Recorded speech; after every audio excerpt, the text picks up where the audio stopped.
अस्सलाम वालेकुम दोस्तों, अॼु जी बेहतरीन अपडेट में तव्हां सभिनी पहिरीं प्यारनि खे दिलि वारनि खे सिंधी ॿारनि खे ख़ुशि आमदीद।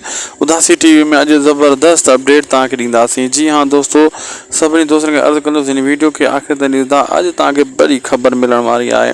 दोस्तों, तव्हां ॾिठो त कीअं जेको आहे जाबर जेको आहे उहो अॻे ई तयारु हुयो ऐं तव्हां इहो बि ॾिठो त हाणे चाकर ख़ान खे बि वारंग मिली चुकी आहे कोमल जे तरफ़ां। कोमल जो बि एतबार चाकर ख़ान जे मथां घटि थी वियो आहे। थी सघे थो कोमल पंहिंजी माउ सां हली वञे या बाद में उनखे हितां सूरत भॼाए छॾे ऐं सूरत जे ॻाल्हियुनि में अची कोमल इहो क़दम खणी ऐं चाकर जे ख़िलाफ़ु थी वञे।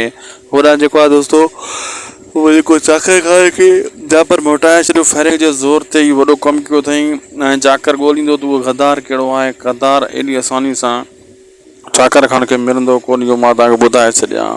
बाक़ी अचण वारा एपिसोड हाई लेवल जा ज़बरदस्त सनसनीखेज़ थियण वारा आहिनि। इनमें सुठा सीन तव्हांखे ॾिसण वटां मिलंदा, बहितरीन मां बहितरीन सीन मिलंदा। वीडियो पोइ पुॼाणी त लाइक सब्सक्राइब शेयर ज़रूरु कंदा। अल्लाह हाफ़िज़।